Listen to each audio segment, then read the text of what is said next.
Alright, so we have in section 6.1 we studied this area between two curves. So what I was explaining, if you are having two curves y is equal to fx and gx, one remains above the other. So basically f is the top curve, we can write it here. So top curve minus the bottom one, top minus bottom. That's how we can remember this. Another way of remembering this is that you can, in the interval a to b, if you pick any x here, right, now x can go from a up to b, right? So x can be any number in the interval.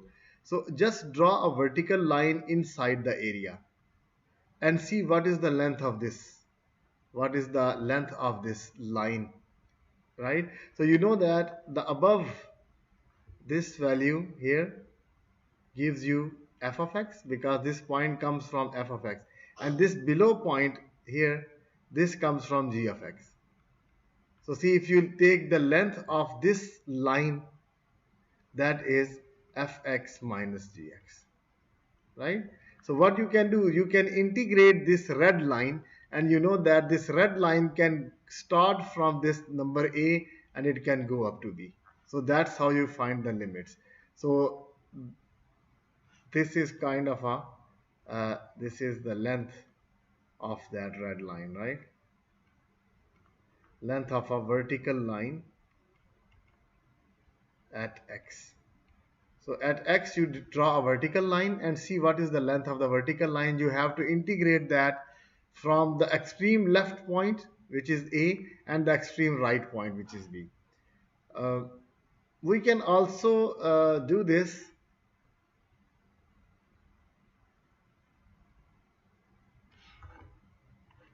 with y-axis. Sometimes what happens is you are given curves and they are between y values.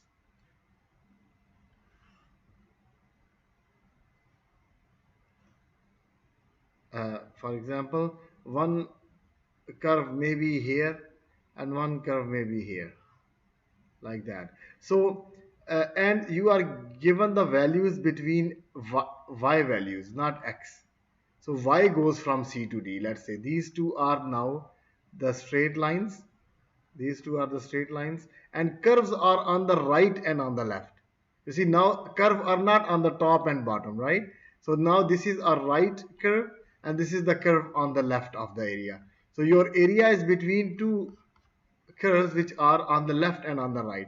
So when y values are given, what you can do, you can find the area by taking the y values from c to d, and we will integrate with respect to y, because these are the y values. Now on the right hand side, we should write x as a function of y now, not y as a function of x. So the right curve is x is equal to a function of y, and the left curve is x is equal to a function of y. So when you have top and bottom, you write y is equal to f of x. Why? Because at the top it is the value of y. Y is f of x here and y is g of x here. But on the right side, your x is f of y. So see, now if I draw a line, if I take any value y between c and d, you have a horizontal line, not a vertical line now. And the length of the horizontal line will be fy minus gy. So it means you should integrate fy minus gy. Here you should write f of y minus g of y with respect to y, and y goes from c to d. So this is also the area. So here it's not top minus bottom curve. It will become right minus left. Right minus left. When you go with y-axis, it's right minus left. And when you have x-axis, it's top minus bottom. That's how you can remember. Both axes can be used. So we did couple of examples. So what I can do, I can just pick something from exercise instead of examples. Here you see,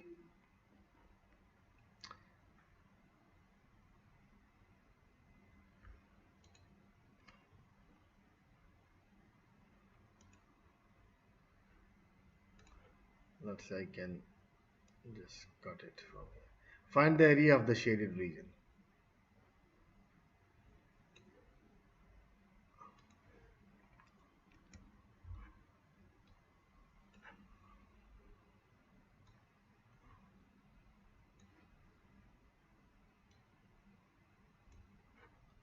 Let's say this one. Find the area of the shaded region.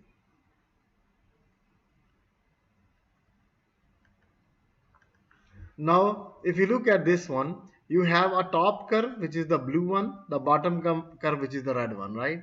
So your top curve is this one.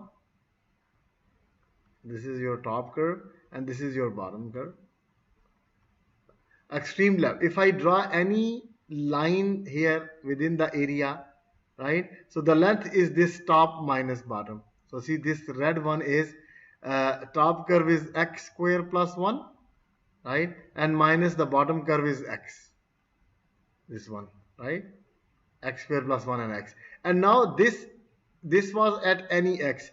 Now you have to see what are the limits of x. X are from -1 to 2. So these are the limits. So I can write the area here, -1 to 2, the top curve minus the bottom curve dx with respect to x-axis, right? Because these are the values of x. You see, x goes from -1 to 2. And then, of course, it's just an integration. X square becomes x cubed by 3. 1 becomes x minus x becomes x square by 2. So -1 to 2. So now you can replace 2 inside and then -1. So if you replace 2, it is 2 to the power 3 by 3 plus 2 minus 2 square by 2. And then when you replace -1, it is -1 to the power 3, which is -1 by 3 minus 1 and plus 1 -1 by 2. So now you can simplify what is the answer. Okay. But if you look at the third question, if you look at this one, here if I look at the top and bottom curve, you see, if I draw a line, vertical line here, my bottom curve is different, right? This is the blue one. But if I draw a vertical line here, my bottom curve is different, which is x is equal to y. Agree? It's changing. At the top curve is the same. Here at the top, this is the same. Y is equal to 2. We know that y is constant, y is equal to 2. But the bottom curves are changing here and here. So either I have to divide this at this point, I can divide this into 2. So I can have this separately and this separately. Let's say I divide my areas into 2 different areas. I can divide here. So I call this area separate and this area separate. So I can call this one A1, and we can call this area A2. Okay. And then we find A1 and A2 separately and add them. This is one way, right? Or the better way is that we can use y-axis instead of that. So let's say if I draw this again, this one, and this one, right? If I look at the y, this is y is equal to 2, and if I know this point, whatever that point is, this is y, right? Another one, I can find that. So now if I take, let's say, any point in between y here and take a horizontal line instead, now they are not changing. You see, the curve on the right is just 1 and the curve on the left is just 1. They are not changing. In the whole area, no matter where I draw a vertical line here, here, here, here. Wherever I draw, my right curve will remain this one and the left curve will remain this one. They are not changing. So it means it's better if I use y-axis here instead of x-axis, right? So my right curve is x is equal to, so I don't need top and bottom, I need right minus left.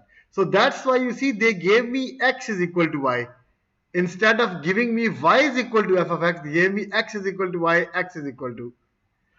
So this is the right curve and this is the left curve. The left curve, this one is, this left curve is x is equal to 1 over y square.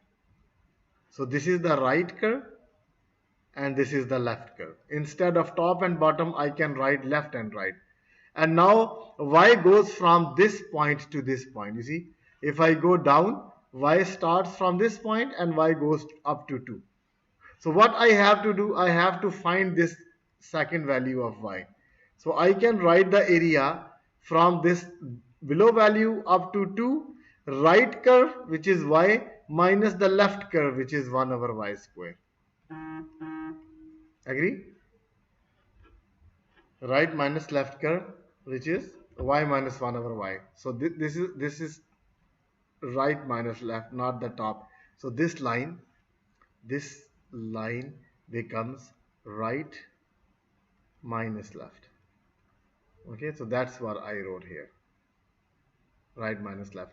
Now I still need this point, right? So this is the intersection. So for this point, what I can do, my x is equal to y is the first one and x is equal to 1 over y square is the second one. So what I can do, I can equate these two values, right? Because it's the intersection point. They did not give me this point in the graph, this point. But two curves are intersecting at this point. So this is the point of intersection. So what I can do, I can equate. This becomes y cube is equal to 1, so y is equal to 1. Okay, so this limit goes here. So my y goes from 1 to 2. So this value is 1 to 2. So y starts from this value, you see, 1 up to 2. So that's my area with y-axis. So I can do it with x-axis, but for x-axis, my limits are changing. I have to make two separate integrals, right? So it's better if I don't do that. If it's better if I do this one. This is easier if I use y-axis as my x-axis. And now you can integrate, of course. Integral of y is y square by 2. Integral of 1 over y square is 1 over y. And you can take from 1 to 2 and get the answer. Okay, so these are the two things that were given in 6.1. We did that, but I thought it's better if I just recall that.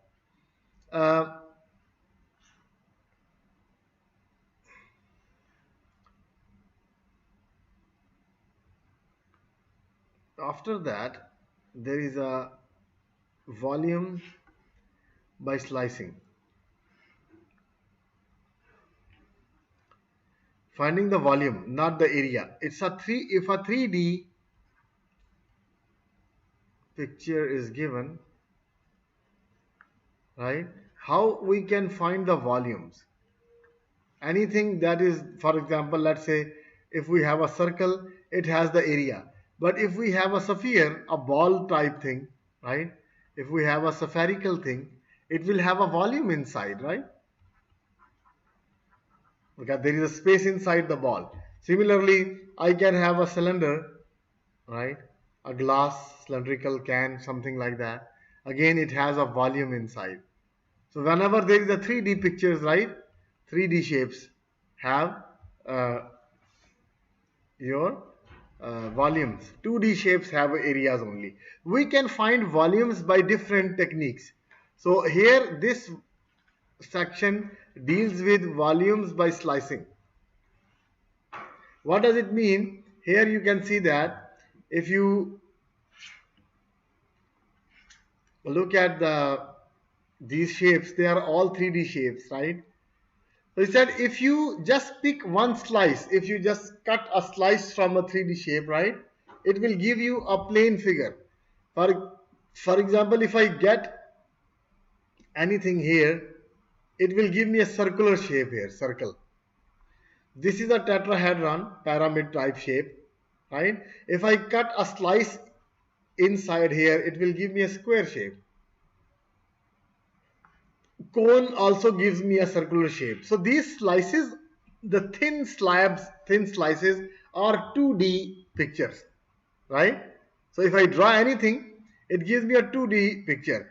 So what we do is we take a cross-sectional area. For example, you have a 3D shape, let's say this is a 3D shape. It can be any kind, let's say.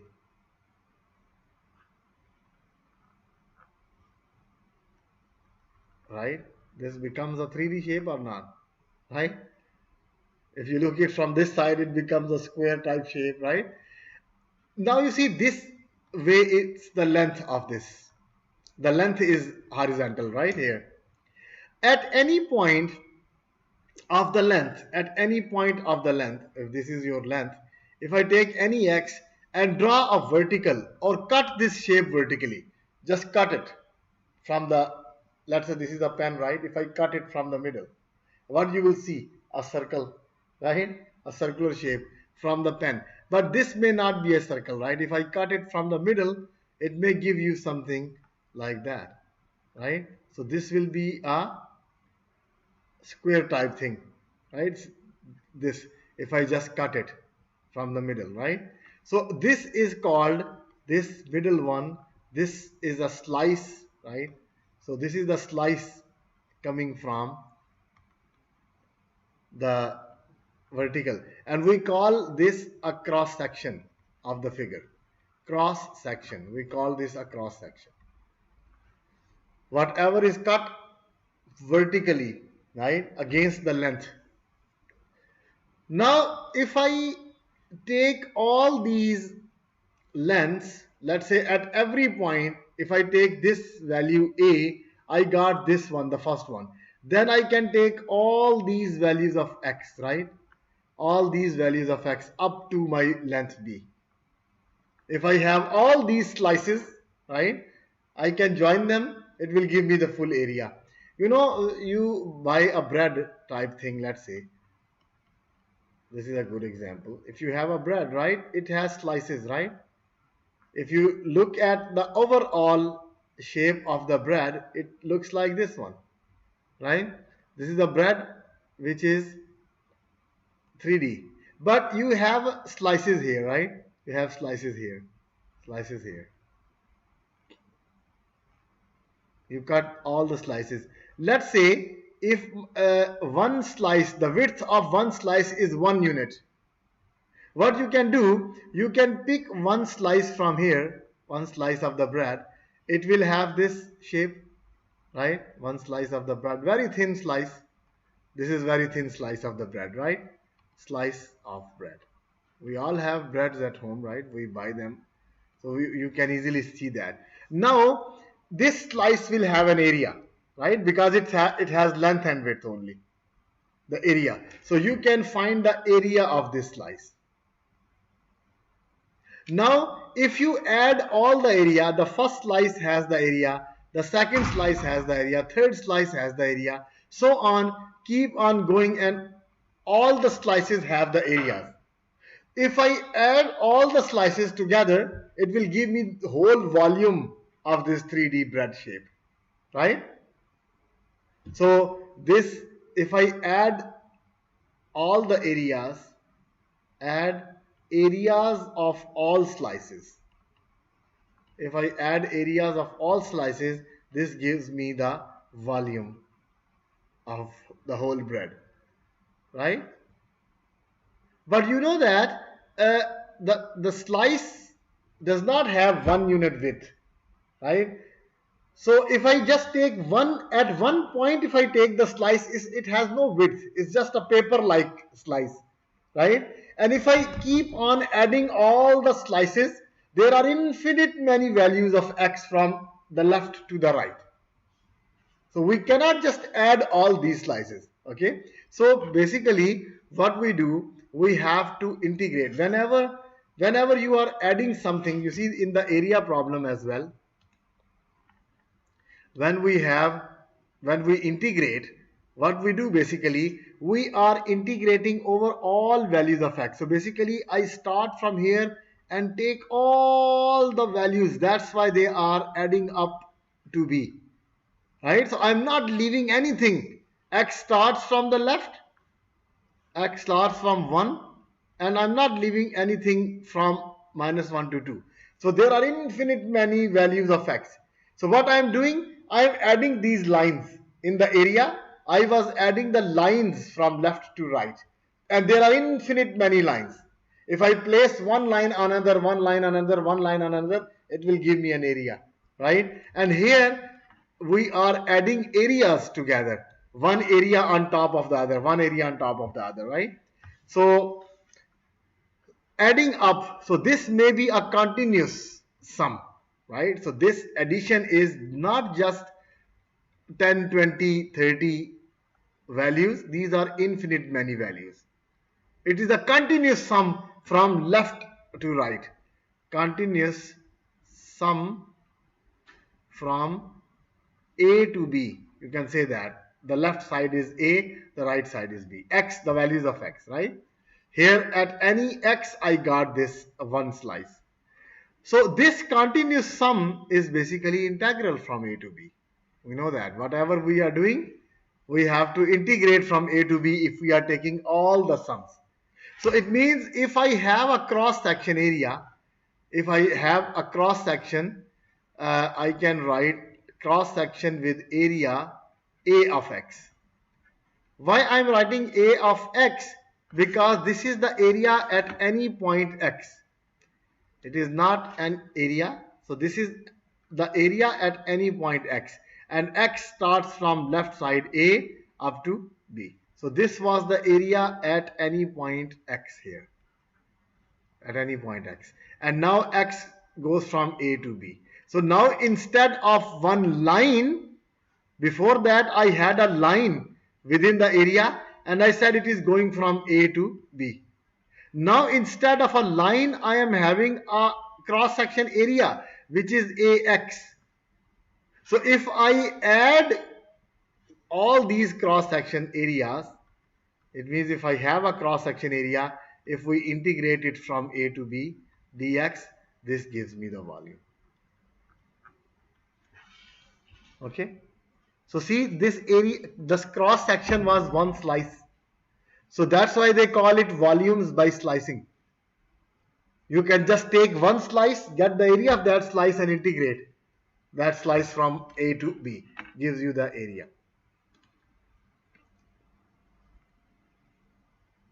You see here in this picture they explained that we are getting one slice of the bread outside here and it will have a cross section area. Why area? Because we are considering that its width is negligible. It's very thin, no width, just length and height here.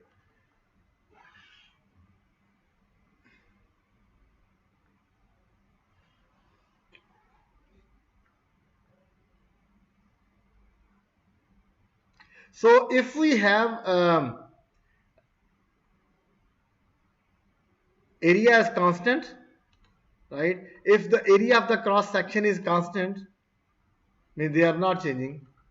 If AX is just a constant. When you have nice shapes, for example, this is called parallelepiped. When you have a rectangular box, right? A box shape like that, or a cylindrical shape, a cylinder, right? These all have a constant area because you see if I cut it here inside, it gives me a circle and that circle is not changing. From left to right, the area of the circle is fixed, right? So this cross section area is a constant. It does not depend on X. Similarly here, if I cut it, this gives me area of a slice which is again a constant. This area is also a constant. So these perfect shapes, no matter where I take the slice, area does not change. It remains the same. Okay. Then you can just multiply by the height. Let's say this, the height of this cylinder is h. Let's say the length of this box is h. Let's say from here to here, the length of this box is h. Right? We can call it length or height, whatever we want. So volume becomes, just multiply the cross section area by the length, or sometimes they write height because we can usually write the cylinder, make a cylinder like that, a vertical cylinder. So if vertical cylinder is like that, we have a height here, h, right? And the cross section area will be this. perpendicular to the length or height, whatever you want to write. I think the book wrote height here. Okay, so that height is basically when you stand it up vertically, then it becomes the height. So A into length, A into height is the area. So let's say in this example, if I have a cylinder whose radius is r, let's say a cylinder whose radius is r, let's say the radius of this base is r and the height of this cylinder is h. Height of the cylinder is h. Okay, now if I cut it inside, what will be your cross section area?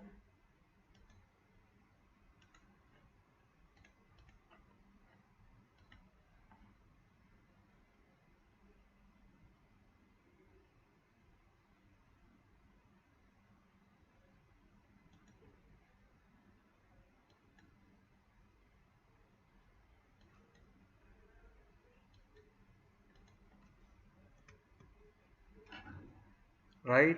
What will be the cross section area here? If I cut it a pen like thing, if I cut it in the middle, it will be a circle, right? The same thing which you see on the right side. So a same circle will come here, right? A same circular shape will come here. And this cross section has area pi r square, because this is a circle of radius r.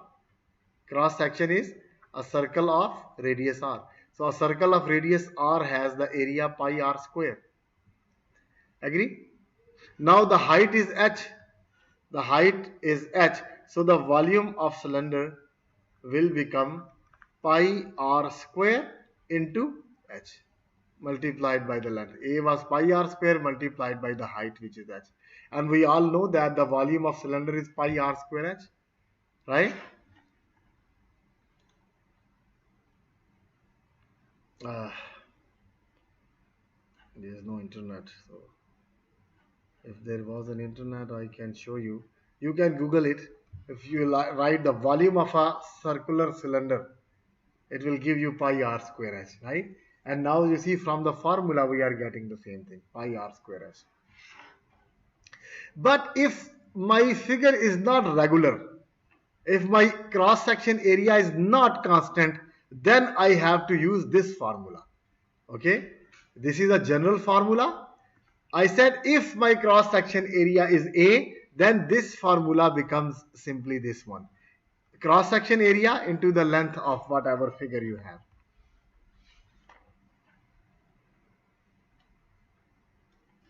So this is given here, you see. Here. They say, what if your cross sectional area is not constant? Your shape is not regular. If your shape is not regular, then it may be like this, you know. Your shape may not be regular shape, right? This type of cylinder is that. Let's say this type of cylinder is given. The shape is not regular. Now you see, if at any point, maybe it is going from A to B, but at any point x,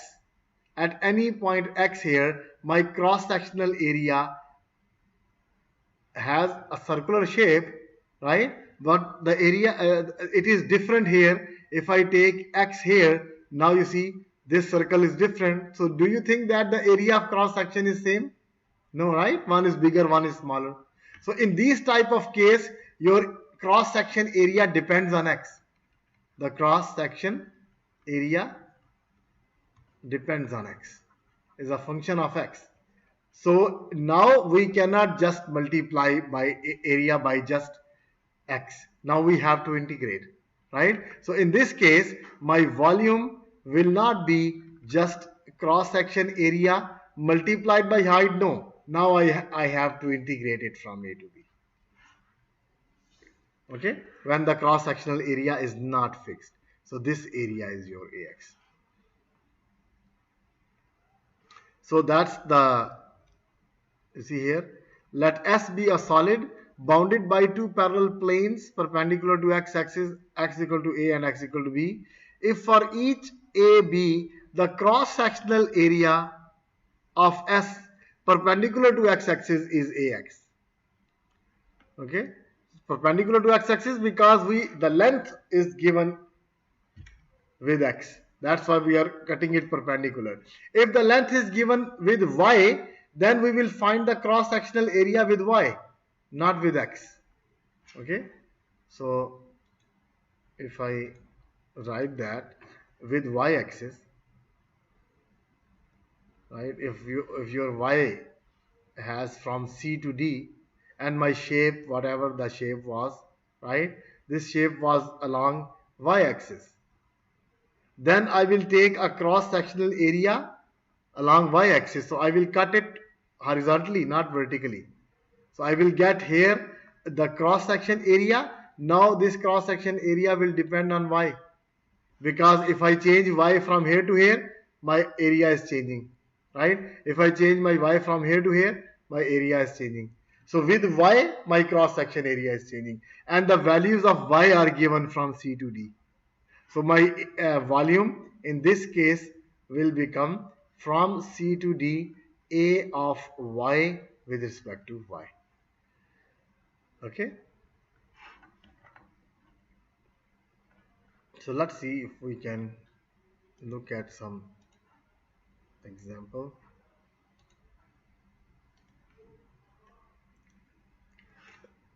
Derive the formula for the volume of right pyramid whose altitude is h and whose base is a square with sides of length a. So this is a pyramid, right? It has a square base and at the top we just have 1 point, right? You know there are this type of shapes, pyramids are there in Egypt, right? Pyramids of Giza or something. So you have a shape, you see here, your this is a square shape at the bottom here, right? So see, this is a square shape at the bottom, and all these lines are going to same top point, right? So all four lines are going to the top one. So now what we want, he said we can fix this shape. The height is h, we know that. So we can adjust the y-axis right at the middle of the top point. We can draw a y-axis from the top point, right, and bring it down. And x-axis right in the middle. Here you see, right at the center is the origin, so this is in the middle. Because the length of a side is a. So see, from the middle value, on one side it will be a by 2, half, right? Half on the left, half on the right. So this side is a by 2, this side is a by 2, a by 2. So from the origin, this point will become a by 2, and because this is the x-axis, so y is 0. So this point is a by 2, 0. And we took this height as h, so this height is y, value of y is h. So they took it from 0 to h. Okay, so let me cut it.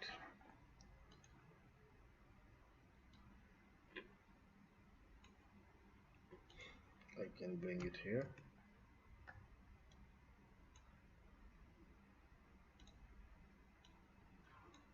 And we can cut this one as well.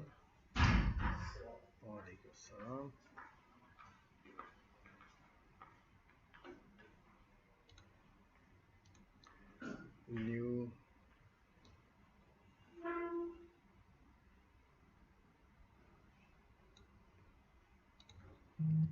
it's better because they both will be here in your right. So this is what I was explaining, that this is your a by 2, this is also a by 2, because the total length from here to here is a. So we took origin right in the middle, so on one side it is a by 2, and because the height of the pyramid was h, right? So that's why this is the value of y. So this point b is 0h, this point a is 1h. Now I have to take any point in the middle anywhere in the middle and call it y, and I have to cut vertically. So if it's a pyramid, I cut it anywhere in the middle, it will be a square shape, right? But I don't know the length and width of this square shape. The bottom, the base is known.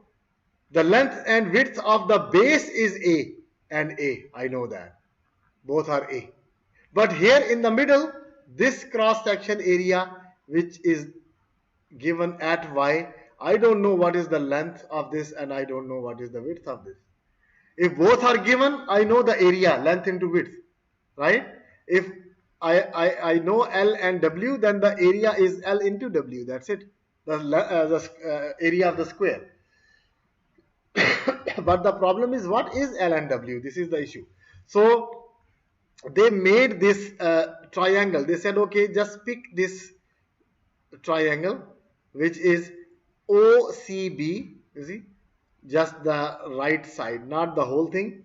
Just take this OCB, right? And now here I need the side of this one, so we can pick this triangle. I can use some other color. Let's say I want this triangle only from here to C, and now go to this one, right? This is the triangle. So this, see, this will cut this square at the middle as well, at the middle, right? So if I took this red one, if I took this red one out here, I will get OCB. This is my OCB, and in the middle there is this line at Y, right? I want this side. I want this side. He wrote this, let's say the side of, because it's a square base, so only side is enough. S by S, area will be S square for this side. So length and width are both equal to the side of a square. So instead of writing S and W, we can write side SS, because it's a square. So square has the same sides, all four sides. If S is the side of this cross section area, our triangle cuts it into half. Our triangle cuts it into half. So this side will become S by 2. This side is A by 2. This whole height is H, and this is Y from 0 to this one. So it means the remaining height here will become H minus Y. Right? The total was H, that because this point is Y, right? So it means this height is Y and this total height is H. So if I subtract Y from H, this height will become H minus Y. Agree? So see here, they wrote S by 2, this one, and this side is H minus Y. And because these are similar triangles, the smaller triangle, if I divide, you see, or I can explain it more. Instead of using similar triangle, I can call this angle theta. So you agree that if I consider the small triangle, this angle is theta, and if I consider the big triangle, this angle is not changing, it is still theta, right? So if I consider the small triangle, this triangle, my tangent theta is perpendicular over base H minus Y. This is perpendicular over base. Side opposite to the theta is perpendicular, and sine with theta is base. So S by 2 is perpendicular, H minus Y is base, right? So this is perpendicular in front of theta, S by 2 divided by this line, which is H minus Y. And if I consider the big triangle, opposite to theta is A by 2 and base is the total H.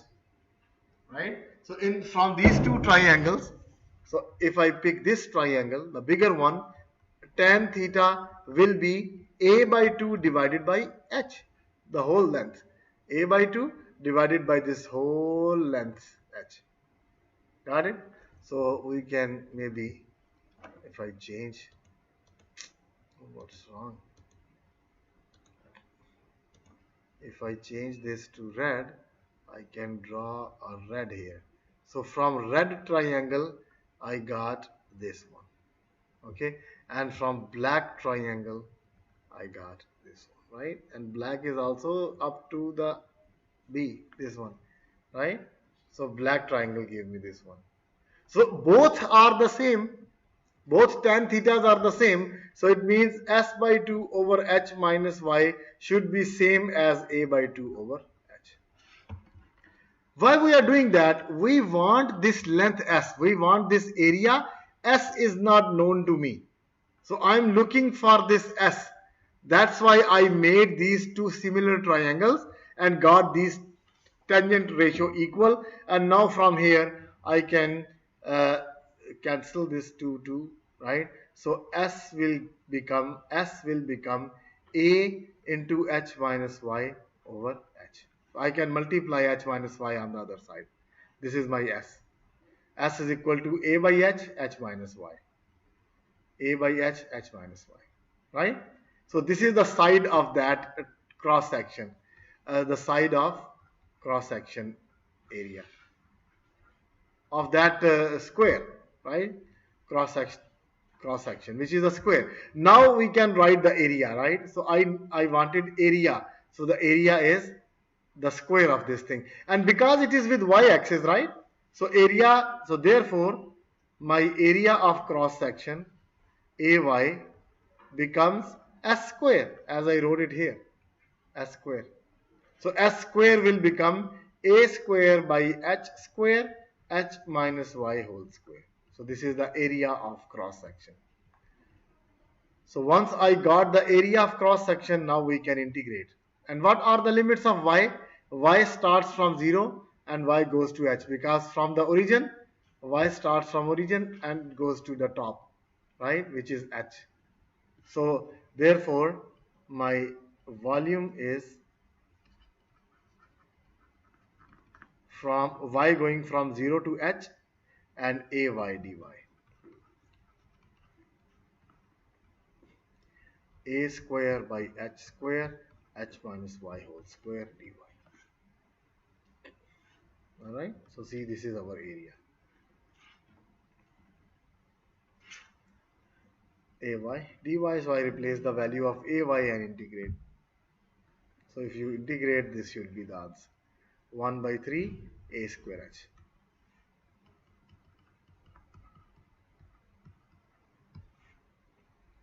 These are constant, you can bring it outside. This is a constant, goes out. So only this is a variable because Y is a variable, right?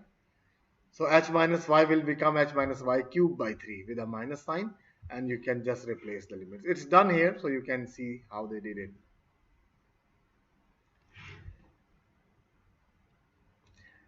Sometimes the solid is given to you. For example, in this question, the solid pyramid was given to you, right? You can also find, as I did, the volume of a cylinder pi r square h, because I can find the cross-sectional area and multiplied by the height. Basically, why I multiplied by the height? You see, if the cross-section area is constant, I can bring the constant outside, right? So basically, this was area goes outside, and I just have a to b dx. Because this was constant, so I brought it outside. And the integral of dx is just a into b minus a. So b minus a is the length, right? So that's why we wrote the length, a into the length of the area. So that's why we don't integrate, because integration has no meaning here. But if the cross-sectional area is variable, then we have to integrate. Sometimes your volumes are not coming from the regular figure, they are coming from the revolutions, revolving something. We call it area, a volume of solids of revolution, volume of the solids of revolution, not the volume of revolution, a volume of a solid that comes from revolving something. For example, if I have a curve here, let's say this is any curve y is equal to f of x from a to b.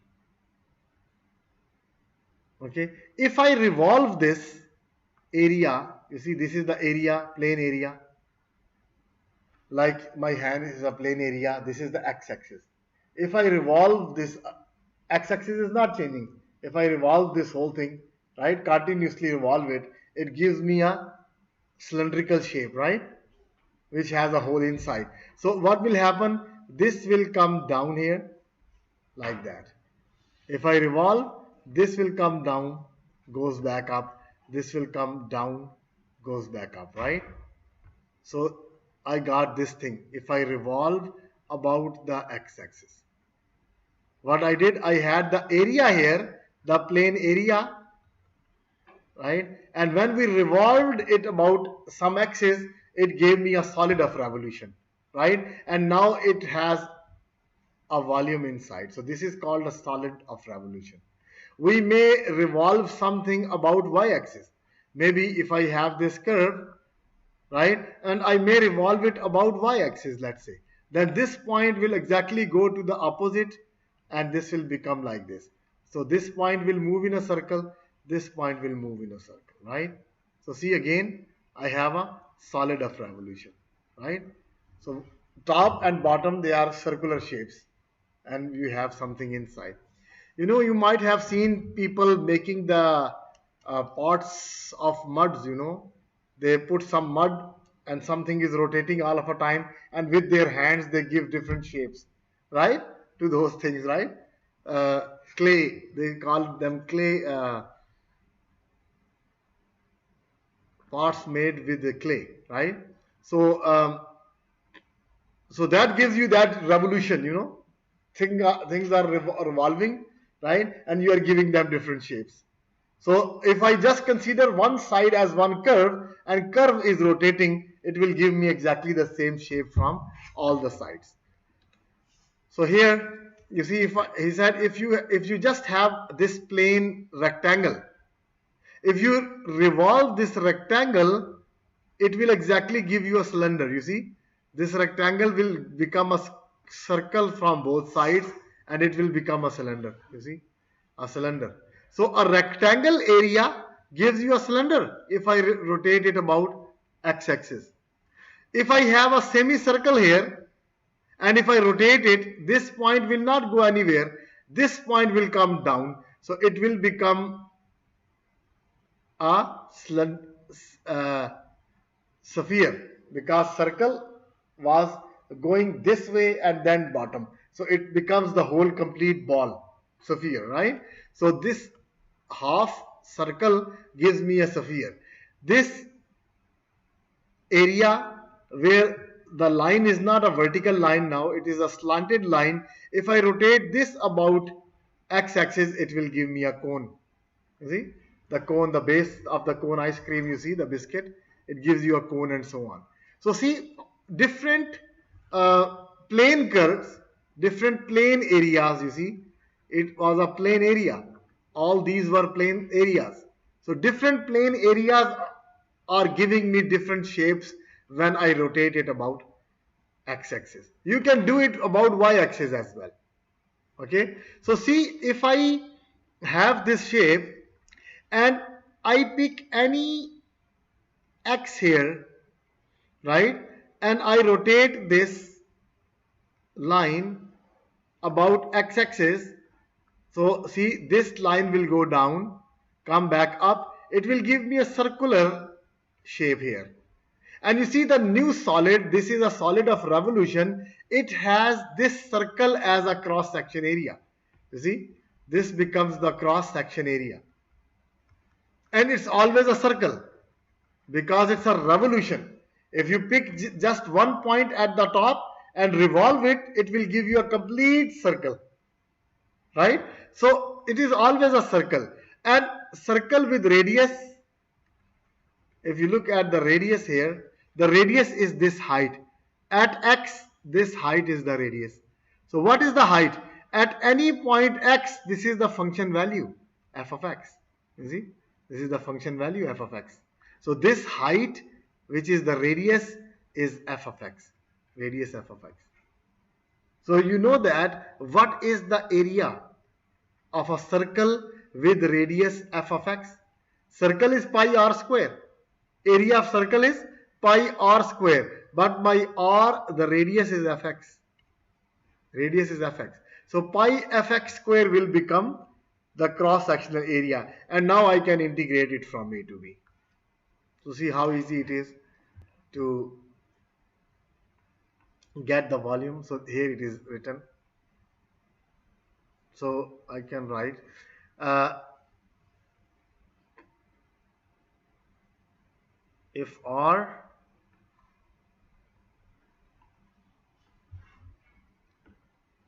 is a continuous function, so let's say here f is continuous uh,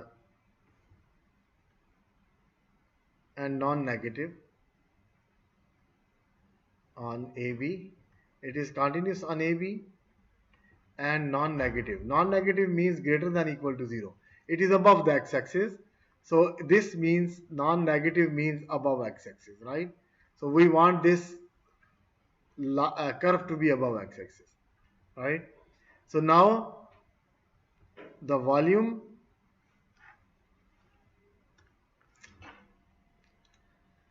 I don't know what's wrong here. Okay, so if I take this x, then this height will be fx.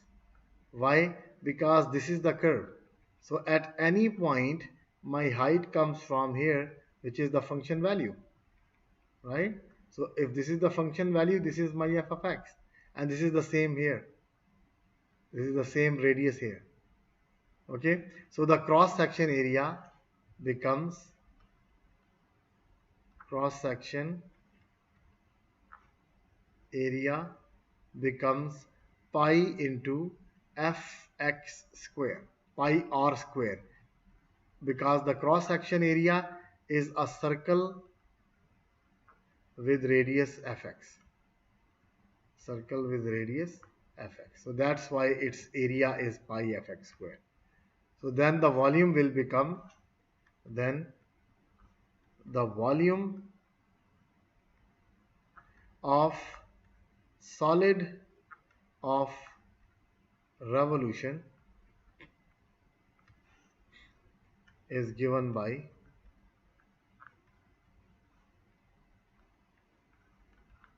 A to B cross sectional area pi fx square dx.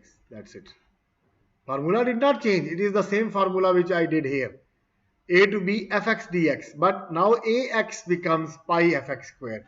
So if you are rotating, if you are revolving any curve about x-axis, you just put that function here and integrate. So finding the area will not be difficult. You see here, he said find the volume of the solid by rotating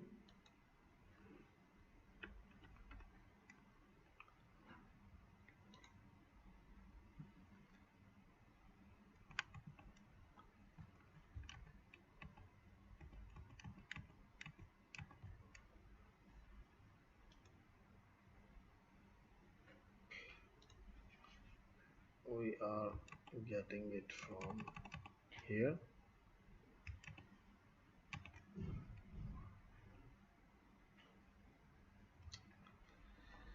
Anyway, something is wrong with the computer.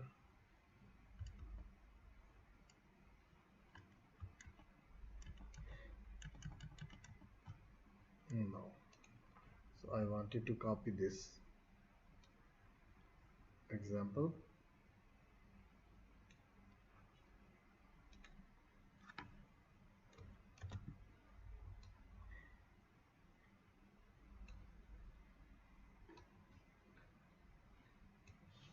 So find the volume of the solid generated by obtained by when the region under the curve y is equal to f of x. So this figure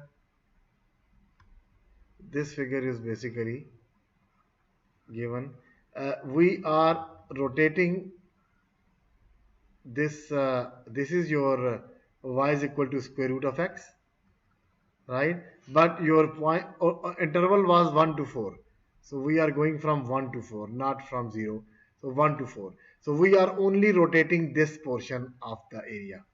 This portion is that when the region, this region under the curve over the 1 to 4 is rotated about y-axis. So if I rotate y here, it will come down, right? So this left portion gives me a circle on the left, right portion gives me a circle on the right. So this is the wall.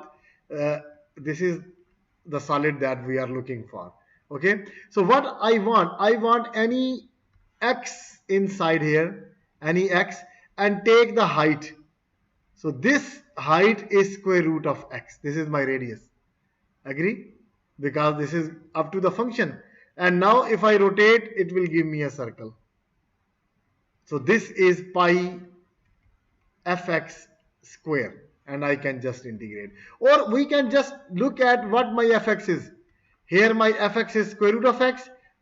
From the interval, my a is 1, b is 4. So I can just put it in the formula. Therefore, the required volume is from a to b pi fx square dx. Simple. Right? I just put all the values in my function. So I put value of the function square root of x, a and b, and get the answer. Otherwise, I can make this picture as well, that this is my curve from a to b, right? And if I pick any x, the height gives me the radius, which is square root of x.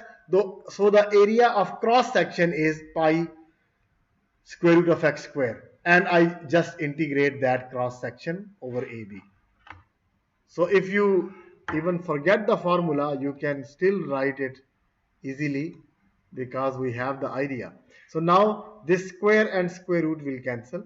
So you got from 1 to 4 pi x dx. That's it. So what will be the answer? It will be pi x square by 2 from 1 to 4. So if you put 4, it gives you 16 by 2. 4 square 16 by 2. Minus if you put 2, it gives you 4 by 2. So 8 minus 2 is 6 pi, right? So that's the answer. Oh no, it's pi x square by 2. So what happened? Why it is 15 pi square by 2? There is 1, not 2. Why I replace 2 here? This is 1, right? This is 1, not 2. So 16 by 2 minus 1 by 2 gives you 15 by 2. So that is the answer. Okay, so let's say I can just give you an exercise here. See this one? One last thing. Find the volume of the solid that is obtained by revolving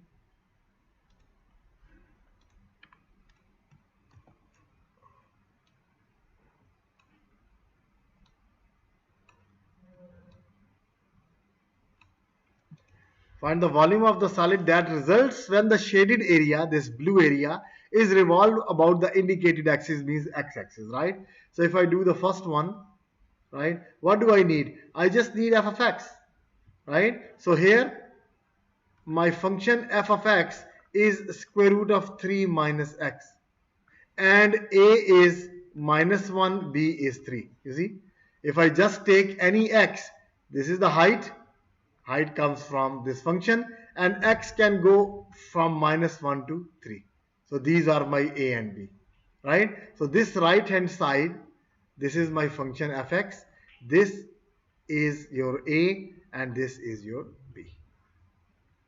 Okay, so all I need these three things, that's it, a, b and fx. So therefore the volume will become, so therefore the required volume of revolution is from a minus 1 up to b, which is 3, and pi fx, which is 3 minus x square.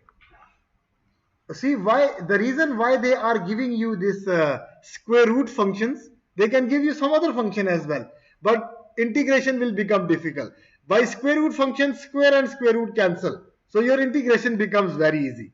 This is the reason they are giving you. If they don't put square root, your integration will become a little difficult, but not undoable. So now 3 becomes 3x, x becomes x squared by 2 from minus 1 to 3. So you can get the answer, right? If you look at the second one here, here they rotate it about x-axis, but you can see here, if I take any number, x starts from 0, so my a is 0 here, b is 1, right? B is 1 because the right point is at 1. So if I take any point x here, it is going to 0 on the left and 1 on the right. So I got 0 and 1 values. But what is my function here? Now the problem is, if I draw a vertical line, this vertical line is not starting from x-axis. You see, here it starts from x-axis to this top curve. But here my line is between two curves. Between two curves. Okay. So here my cross section area will not be just fx. It will be top curve minus the bottom curve. Like in the area problem. Now you have top minus bottom. The top curve is x, right? Which is x minus the bottom curve is 2 minus x squared. 2 minus x squared. So this is the length of my black line here. This top is x, right? And this bottom is 2 minus x. So we can write, this is the bottom curve, this is the top curve.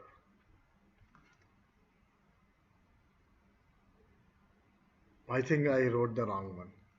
Why it's the wrong one? This is the bottom. This is the bottom curve, this is the top curve. Why is that? Because they wrote it at the bottom, but it is actually the top curve. This blue one is 2 minus x squared. So this is not the top curve. Okay, this is the bottom one, this is the top one. Because you see here, this is the blue curve. The blue curve is the top one here.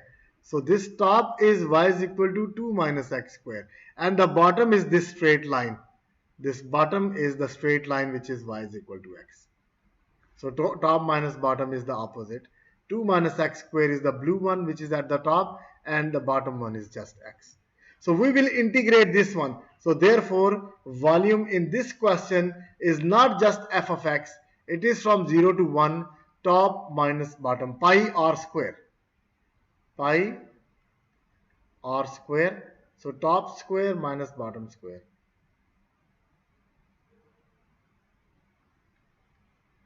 Top curve square minus bottom curve square. That's how you will do. Okay. So what we will do, you have to take the square. Why we are taking the square? Because I need the radius square. Because the volume will be pi fx square is the area of the outer circle, and inner circle has pi gx square. So we don't take the square outside. We just take the middle one now. This area. Fx is the outer one, gx is the inner one. So you take the area of the outer circle minus the area of the inner circle. So you will take their squares separately. Okay? Because now when you rotate this curve about this line, it gives me this circle outside. What happened? This circle outside and this circle inside. So we have this one. So I am looking for just this area. So outer circle has the area pi outer square fx square, and inner circle has the area pi gx square. So if you want anything between them, we will subtract, right? We will subtract to get the area of inside thing. So that will be the volume. I think you can do that now, right? You can do the integration. Integration should not be a problem. So this integration can be done.